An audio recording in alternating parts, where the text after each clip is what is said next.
India में पहली बार टाटा ने अपना स्टेट ऑफ द आर्ट जो स्क्रैपिंग फैसिलिटी है वो स्टार्ट कर दिया। और मेरे पीछे आप देख सकते हो इस बोर्ड पे भी लिखा हुआ है पुरानी गाड़ियों के लिए स्क्रैपेज फैसिलिटी।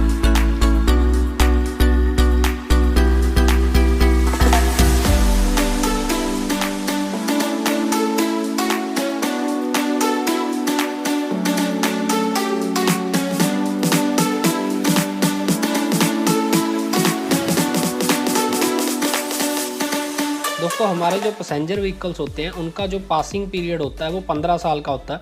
15 साल तक उनकी आरसी जो है वो वैलिड होती है। और वहीं पे अगर हम कमर्शियल व्हीकल की बात करें तो वो पहले 8 साल तक हर 2 साल बाद उनकी फ़िटनेस जो है फ़िटनेस टेस्ट उनका किया जाता है और उसके बाद हर साल उनकी जो फ़िटनेस है वो चेक की जाती है। और अगर इनमें से कोई भी व्हीकल चाहे वो पैसेंजर हो चाहे कमर्शियल हो अनफिट पाया जाता है तो उसको स्क्रैप करना ज़रूरी होता है। और ऐसे ही 1 करोड़ व्हीकल जो कि सड़क पे चलने के योग्य नहीं हैं वो इंडिया में घूम रहे हैं। और ये 1 करोड़ व्हीकल जो हैं वो आम जो नॉर्मल व्हीकल होता है जो सही फिट व्हीकल होता है उससे 4 से 6 गुना ज़्यादा जो कार्बन डाइऑक्साइड है वो छोड़ते हैं।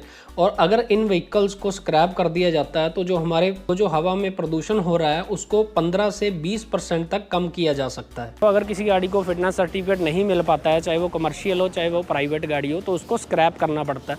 और स्क्रैप करने के लिए हम लोग क्या करते हैं कि किसी कबाड़ी वाले को बुलाते हैं और उसको बोलते हैं इसका वेट करो, वेट करके वो आपको पैसे दे जाता है और फिर वो ले जाके गाड़ी को स्क्रैप कर देते हैं। अब दिक्कत ये है कि जो गाड़ी वो लेके जाते हैं उसको डी रजिस्ट्रेशन नहीं करवाते हैं और उसको स्क्रैप करने का भी उनका तरीका अलग होता है। जितने भी गाड़ी में फ्लूइड होते हैं वो ज़मीन पे बिखर जाते हैं, एसी की गैस को हवा में छोड़ देते हैं और बहुत सारी चीज़ें होती हैं जो एनवायरनमेंट के लिए भी हानिकारक है। लेकिन अभी हम जहाँ पे खड़े हैं मोरिंडा के पास, चंडीगढ़ के पास, ये एक टाटा की फैसिलिटी है स्क्रैपिंग फैसिलिटी जिसको नाम दिया गया रीवायर, रिसाइकल विद रिस्पेक्ट।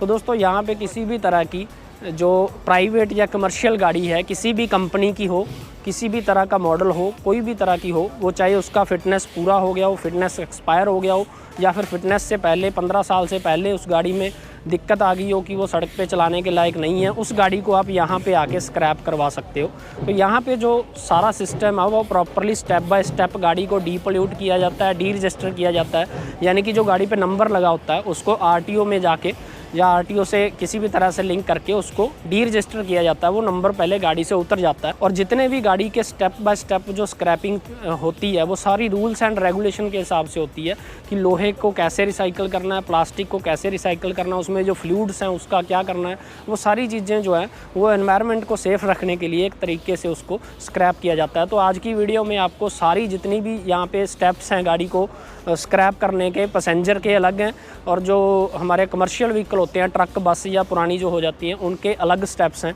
सारे स्टेप्स और सारी मशीन्स कैसे कैसे वो काम करती हैं सारी चीज़ें आज आपको इस वीडियो में दिखाएंगे। तो बने रहना वीडियो में, एंड तक कुछ नया बताएंगे। और अगर आप चैनल पहली बार देख रहे हैं तो चैनल को सब्सक्राइब कर देना। चलिए दोस्तों अंदर चलते हैं।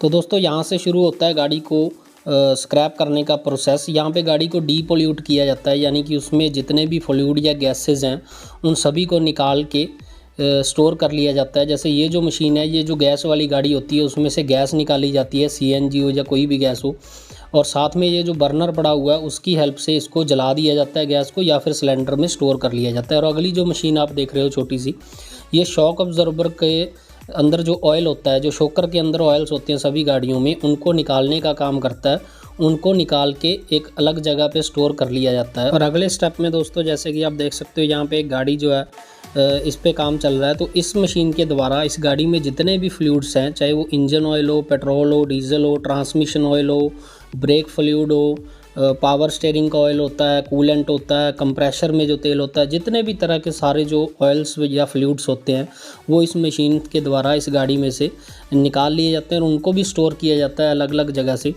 तो जैसे कि इसके नीचे कप लगा हुआ है अभी टैंक पे, जो टैंक में इसमें फ्लूइड है, पेट्रोल की गाड़ी है तो ये आप देख सकते हो ऊपर एक कंटेनर लगा हुआ है।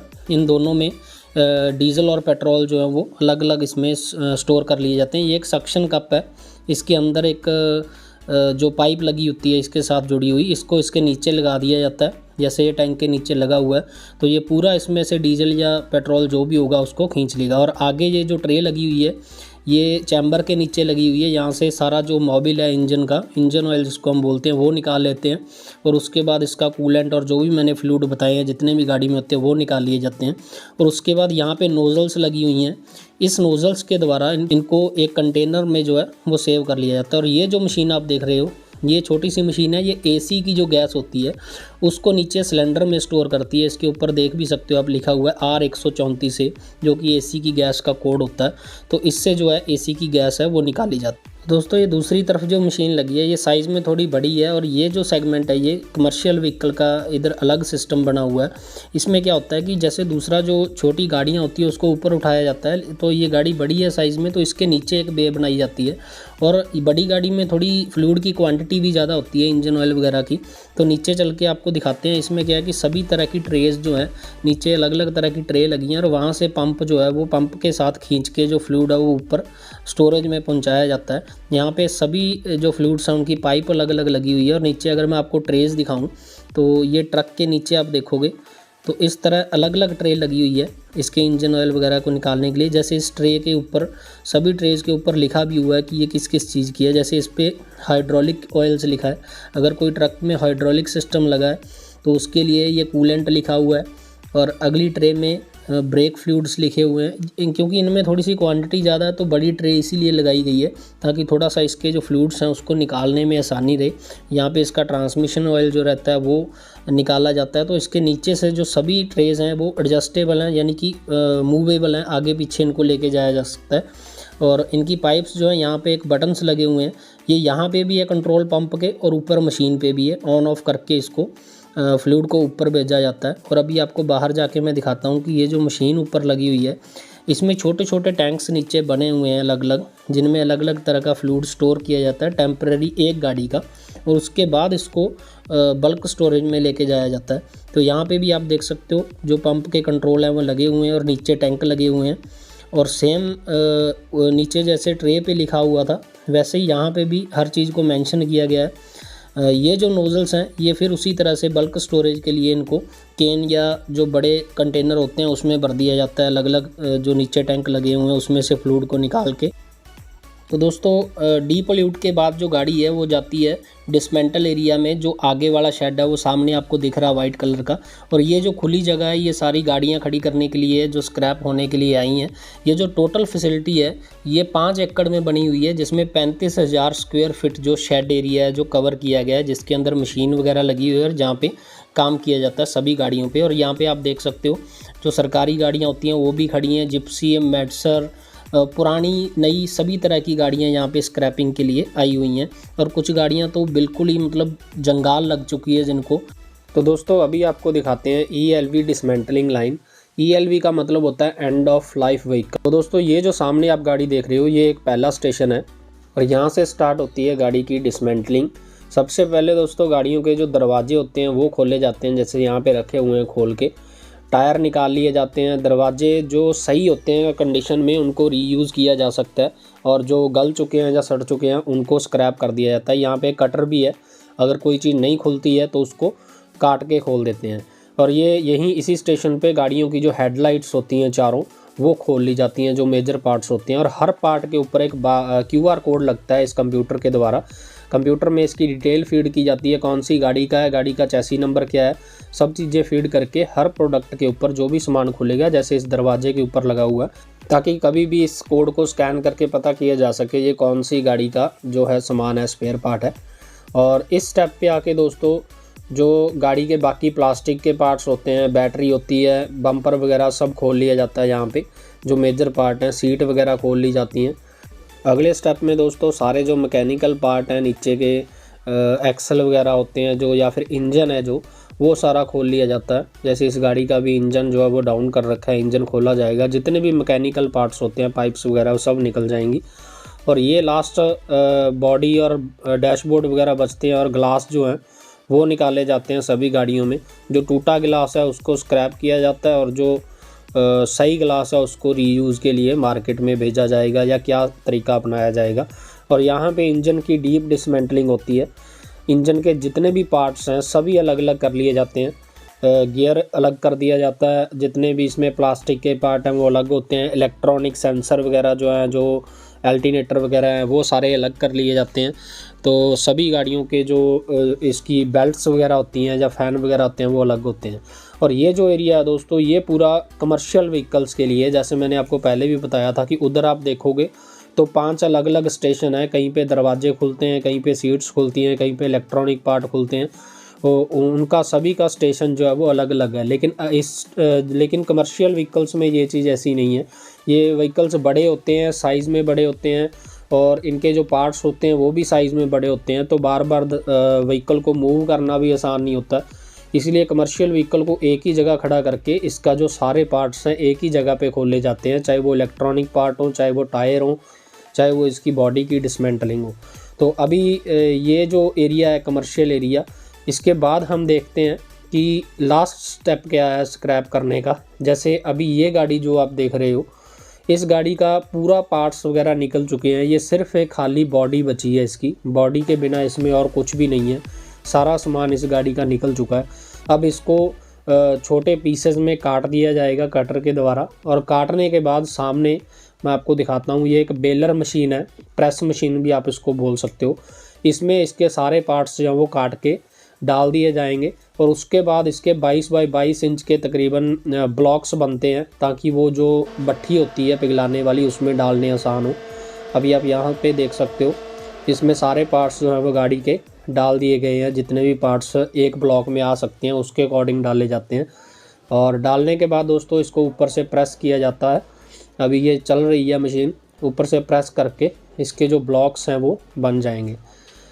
तो ब्लॉक्स बनाने के बाद फिर ये ब्लॉक्स जो हैं वो पिघलाने के लिए जाते हैं, लोहे को रीयूज़ किया जाता है, उसके और पार्ट्स बनते हैं या फिर कोई और चीज़ बनाई जाती है। अभी जैसे आप देख सकते हो, अभी इसका चारों तरफ से ये मशीन जो है वो प्रेस करती है, हाइड्रोलिक जैक्स लगे हुए हैं, और ये इस तरह से एक ब्लॉक में इकट्ठा कर देती है एक गाड़ी को।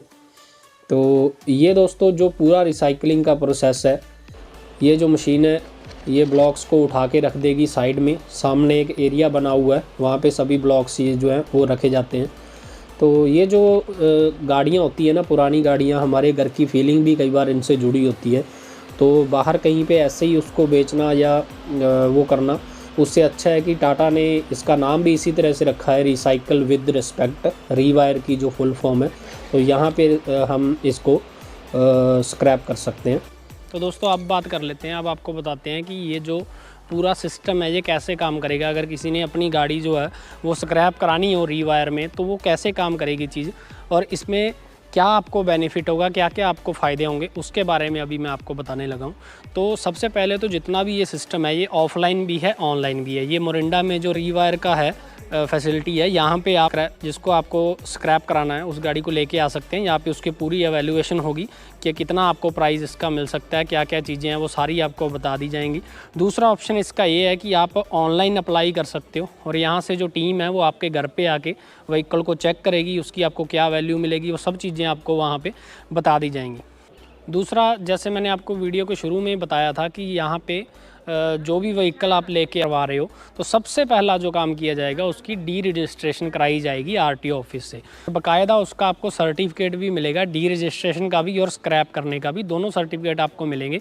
और उस सर्टिफिकेट के आपको फ़ायदे क्या क्या होंगे, सबसे पहला तो अगर आप कोई नई गाड़ी लेते हैं तो उस पर आपको डिस्काउंट मिलने वाला है, जो भी आप नई गाड़ी टाटा से ख़रीदोगे। दूसरी, आपको अगर आप नई गाड़ी ख़रीदते हैं तो उसकी जो रजिस्ट्रेशन फ़ीस है वो आपकी बिल्कुल फ्री रहेगी, आपको ज़ीरो रजिस्ट्रेशन फ़ीस पे करनी है अगर आप कोई भी गाड़ी यहाँ पे स्क्रैप करते हो तो इसकी आपको वैल्यू क्या मिलेगी, उसमें भी दो चीज़ें हैं। अगर आपको नई गाड़ी नहीं लेनी है, सिर्फ स्क्रैप करानी है, तो उसकी वैल्यूएशन करके आपको वैल्यू जो है वो बता दी जाएगी। और दूसरा ऑप्शन इन्होंने ये भी बताया गया है कि जो स्क्रैप है आपकी गाड़ी की जो वैल्यू है वो आपकी जो नई गाड़ी है, जो नई गाड़ी आप ख़रीदने वाले हैं उसकी 4 से 6% तक, जो एक्स शोरूम प्राइस है उसका 4 से 6% तक आपको मिल सकता है गाड़ी की स्क्रैप वैल्यू के रूप में, जो भी आप गाड़ी यहाँ पे स्क्रैप करने वाले हैं। और अगला फ़ायदा ये है दोस्तों कि पर्सनल कार अगर आप लेते हैं, पर्सनल गाड़ी कोई भी लेते हैं, तो उसमें रोड टैक्स के ऊपर 25% रिबेट है।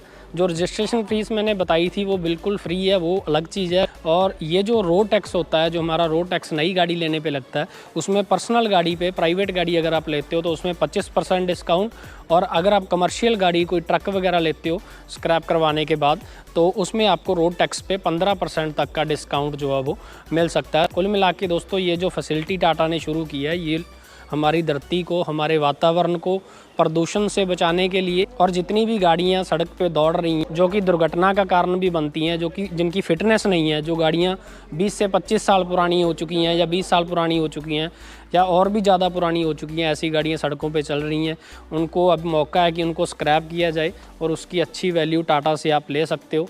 तो वीडियो अच्छी लगी तो चैनल को सब्सक्राइब कर देना। मिलते हैं किसी नई वीडियो में। Thank you.